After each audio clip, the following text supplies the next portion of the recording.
Malachi 1. So it talks about how God has loved Jacob but hated Esau. And the study Bible said that by love and hated, it means that he favored Jacob more. However, I believe that that is true at the first generation. So God in the very beginning favored Jacob more than Esau.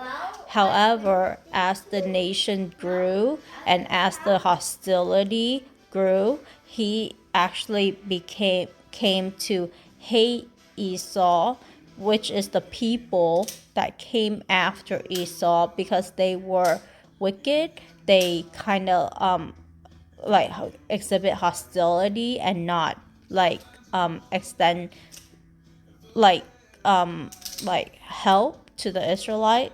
And it says right there, right here, it said they may build, but I will tear it down, and people will call them the territory of wickedness. So I think because of that line of because God foreknew that the people that came from Esau, it's not going to be a just type of people, but like a wicked type of people, then God knows that their wickedness will grow to a point where he will eliminate, and whatever they build, he will tear down.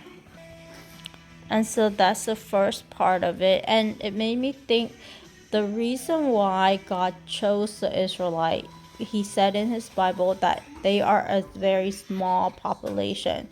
But I think it also shows his all-knowing omniscience, because out of all the nation he chose them, and they were the people that continued to be faithful to him.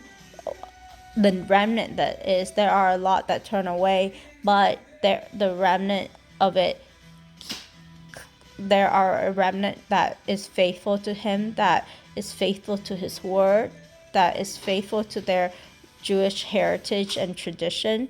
And so out of all the nation, I think he already see that. And so even though they are small, he chose them to be an example of his love and kindness to all the rest of the world.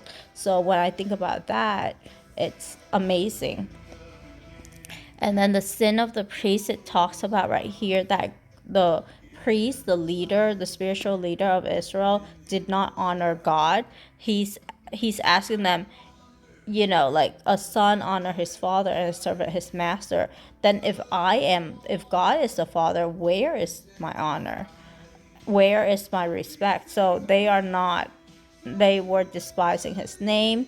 Then they asked him, how have we despised your name? But then God is saying, like, they presented defiled food, and if by defiled food they are sacrificing animals that are lame and blind, and that is for sure in his law. He said that they need to choose like the firstborn male that is unblemished, undefiled. So God said that he was not pleased with them.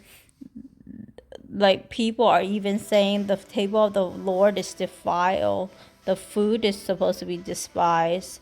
And so they think like sacrificing to God is tiresome, and they view it as trivial. And yeah, and then it's so this one, God said that he is a king and his name is supposed to be honored, respected, and pretty much my name is fear among the people. It's supposed to be respected. And so right here, he's asking, but cursed be the swindler who has a male in his flocks and vow it, but sacrifice a blemished animal. So that made me think of Jacob, where God blessed him with. So he blessed Jacob with, like, the right animal. So like if he wanted it black, then it would be black. If it's white, then it's white. I remember reading. And so like whatever Jacob like raised, it was blessed by God. And so I think this is similarly when it made me think like when God wants a male to be there to be sacrificed to him, he will give that person a male. But if they vow a male, they now instead give him a blemished animal, and that's betraying the vow. That's wrong. But then there are people who might vow a male, but God give them a female so that they don't, maybe due to their circumstances, then they don't have to sacrifice that animal and until they get a male from God. And so we need to remember that everything that we have come from God, and whatever the fruit of it is, we need to remember that it's come from God. And when we vow something, or like when we when we kind of like, right now I don't think we vow any of our fruit, but we need to remember that the first fruit, like, we need to tithe for it because it does come from God.